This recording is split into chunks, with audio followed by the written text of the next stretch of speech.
प्रदेश की एक और प्रमुख जनजाति है कोरकू। ये कोरकू जो है मध्य प्रदेश के नर्मदा और ताप्ती नदी दोनों के किनारों पर बसती है। ठीक है, इसमें होशंगाबाद है, छिंदवाड़ा, खंडवा, हरदा, बैतूल, बुरहानपुर, इन जिलों में यह प्रमुखता से पाई जाती है। ठीक है, इसके अतिरिक्त महाराष्ट्र में भी यह जनजाति पाई जाती है। इस जनजाति की उत्पत्ति ऐसा माना जाता है कि रावण या शिव से हुई है ना। ऐसा कहा जाता है कि जो लंका नरेश रावण है वो इस क्षेत्र में आए और यहाँ पर देखा कि एक भी मनुष्य नहीं है, तो फिर उन्होंने भगवान शिव की आराधना की और भगवान शिव ने कोरकू जनजाति की उत्पत्ति किया, जन्म दिया। ठीक है, अब जो कोरकू शब्द है ये कोरक से बना है, द्रविड़ भाषा के कोरक से बना है, जिसका अर्थ होता है किनारा, और कोरकू का अर्थ होता है मनुष्यों का समूह। जो कोरकू जनजाति है कोलेरियन या मुंडा जनजाति की प्रशाखा है, एक शाखा है। ठीक है, और जो कोरकू है इसको राजपूत वर्ग का भी माना जाता है। जो कोरकू बोली है, कोरकू एक इनकी भी एक बोली है। हमने जिस जनजाति की परिभाषा में पढ़ा था कि इनके सामान्य बोली होगी, तो कोरकू इनकी एक बोली है जो ऑस्ट्रो एशियाई भाषा परिवार है, उसकी एक शाखा है मुंडा, और मुंडा की एक उपशाखा है कोरकू। कोरकू जनजाति की शारीरिक बनावट, रंग काला, आंखें काली, चेहरा गोल, होठ मोटे, नाक चपटी और नथुने फूले हुए। जो नासिका या नाक जो है चौड़ी होती लेकिन निग्रो से भिन्न होती है। जो कोरकू जनजाति है इसमें भी सामाजिक स्तरण पाया जाता है। इसमें पोथरिया है, रुमा है, दुलारिया है, बोवई है, मवासी है, ये उपजातियां हैं इसकी। अब चूंकि जो संपत्ति है ना, उसके आधार पर हम जो कोरकू है उसको राज कोरकू और पोथरिया कोरकू में बांटते हैं।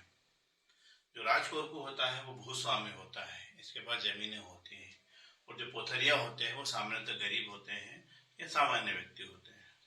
तो कोरकू जनजाति की उपजातियां हैं बावरिया जो बैतूल जिले में पाई जाती है, रूमा जो है अमरावती मतलब महाराष्ट्र के आसपास पाई जाती है, और बंदोरिया जो है पचमढ़ी जो क्षेत्र है वहां पर पाई जाती है। कोरकू जनजाति की वेशभूषा और आभूषण, कोरकू जनजाति के जो लोग हैं वो भी अन्य जनजातियों की तरह ही पहनावा उनका लगभग वैसा ही होता है। ठीक है, जो पुरुष होते हैं वो बड्डी पहनते हैं, कुर्ता पहनते हैं, धोती पहनते हैं।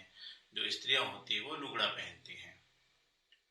और आभूषण प्रिय ये भी होते हैं, चांदी है ना, अन्य धातु की जो जेवरात है या आभूषण है इन लोग पहनते हैं। आभूषण प्रिय कोरकू जनजाति भी है। ठीक है, गुदना भी इन लोग करवाते हैं।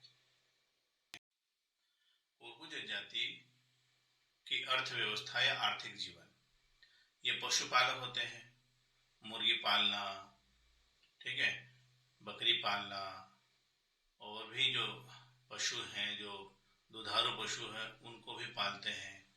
इसके अतिरिक्त ये कृषि कार्य करते हैं। हमने देखा था जो राज कोरकू हैं वो भूमि स्वामी हैं, तो वो कृषि भी करते हैं। फिर ये मजदूरी करते हैं, है ना। कृषि मजदूरी के अतिरिक्त अन्य जो काम चलते हैं, जैसे बेलदारी कहते हैं जिसको, मकान बनाना, है ना, और भी जो काम है अन्य काम ये मजदूरी के रूप में करते हैं। फिर ये खाद्य संग्राहक है, वनोपज जो होती है उनको एकत्र करते हैं।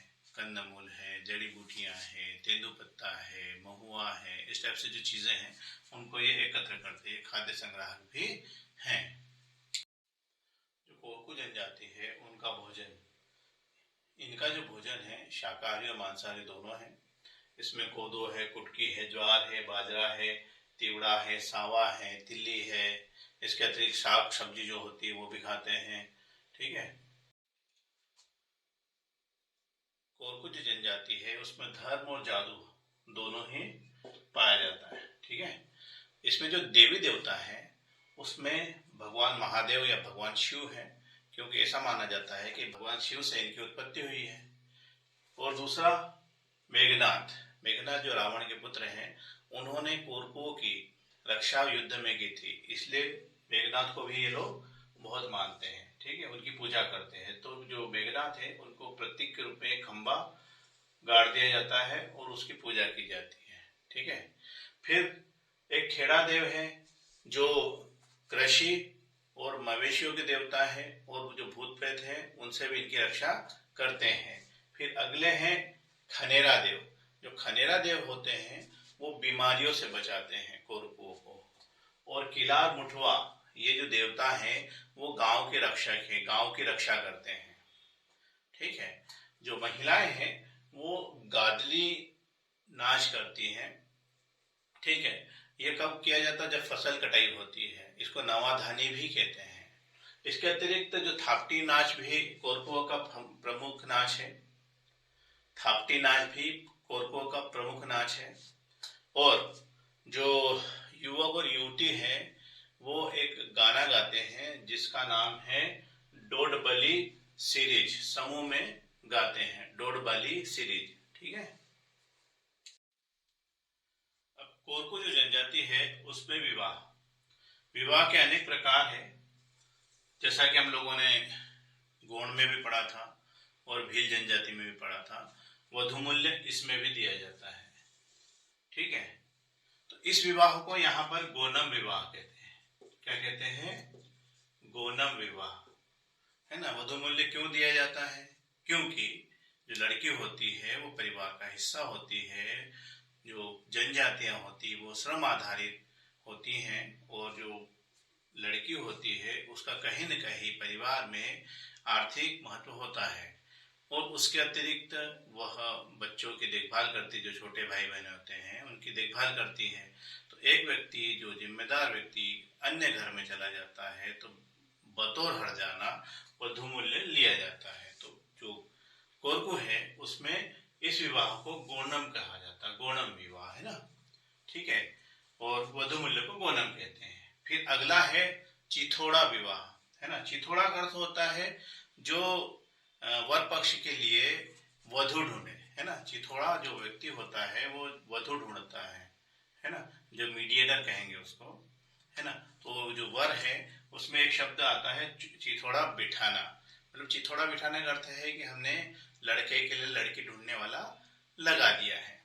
फिर जो लड़की ढूंढेगा, है ना, लड़की ढूंढने के लिए वहां पे एक शब्द है बाली ढूंढना, है ना। वधु को खोजने के लिए जो शब्द है कोरकू में बाली ढूंढना। ठीक है, बाली ढूंढना। फिर अगला विवाह है घर घुस्सी विवाह या घूसपैठिया विवाह, है ना। इसमें जो लड़की होती है जो लड़के को पसंद करती है वो और जबरन घर में आकर बैठ जाती है, तो मजबूरन जो परिवार वाले होते हैं उस लड़की से उस लड़के का विवाह करते हैं। तो कोरकू में एक विवाह पाया जाता है पाटो। पाटो का अर्थ है कि जिस स्त्री के पति की मृत्यु हो गई है उसका पुनर्विवाह करना, है ना। विधवा विवाह जो है वो पाटो विवाह कहलाता है। तो जो विधवा होती है या तो देवर से शादी कर दी जाती है, या युवती है जिसकी शादी हो गई लेकिन वो अन्य पुरुष से शादी करना चाहती है जबकि उसका पति जीवित है, उसको भी यह पाटो विवाह कहते हैं। ठीक है, फिर इसमें लमसेना है। लमसेना विवाह का अर्थ होता है कि सेवा विवाह, जैसा मैंने आपको पहले बताया था कि एक जो पुरुष होता है वो वधु मूल्य देने में सक्षम नहीं होता है, तो वो जो ससुराल पक्ष होता है या ससुर के घर जाकर काम करता है तो उसके काम से खुश होकर उसका विवाह कर दिया जाता है। और लमसेना जो होता है जनरली घर जमाई होता है, उसके घर में जाकर रहने लगता है। यदि उसका लड़की का भाई नहीं है तो वहीं पर घर जमाई के रूप में रहने लगेगा। ठीक है, इसके अतिरिक्त यहाँ पर अन्य प्रकार के विवाह जो अन्य जनजातियों में पाए जाते हैं वैसे इसमें भी पाए जाते हैं। कोरकुओं में राजी बाजी विवाह भी पाया जाता है, मतलब जो लड़का लड़की है आपस में एक दूसरे को पसंद करते हैं, है ना। तो यह सहमति विवाह भी एक तरीके का है ना। ठीक है, तो इस विवाह में जनरली वो लोग पलायन कर जाते हैं या भाग जाते हैं, है ना, और रिश्तेदारों के यहाँ जाकर रहते हैं। ठीक है। जो कोरकू है वो पितृसत्तात्मक परिवार है। ठीक है, मतलब पिता से पुत्र को सत्ता प्राप्त होती है, पिता का नाम पुत्र को मिलता है, मतलब पितृवंशी है। जो पुत्र वधु है वो पिता के घर आकर रहती है या ससुर के घर आकर कहती है तो पितृस्थानी है। ठीक है, तो ये परिवार कैसा है? पितृसत्तात्मक। इनके जो घर होते हैं झोपड़ी नुमा होते हैं और एक दूसरे से सटे हुए रहते हैं। इनके घरों की एक खासियत होती है कि घर के सामने एक यहाँ पर ये जो लिपा हुआ ईंट की छोटी सी दीवार होती है ना, और ये यहाँ पर भी होती है, और इसमें बैठने के लिए लकड़ी या इस टाइप से जैसे हम लोग सोफा लगा देते हैं वैसे यहाँ पर सभी घरों के सामने बैठने की व्यवस्था होती है। और जो गांव होता है उसके चारों ओर बाड़ होती है। ठीक है, और उसमें एक गेट होता है। कोरगुआ में एक सिडोली प्रथा पाई जाती है, मतलब किसी व्यक्ति की मृत्यु हो जाती है तो उसको दफनाया जाता है। दफनाने के बाद उसके ऊपर एक लकड़ी का खंबा स्मृति चिन्ह के रूप में लगा दिया जाता है। ये प्रथा क्या कहलाती है? सिडोली प्रथा। ठीक है, इसमें दफनाया जाता है व्यक्ति को।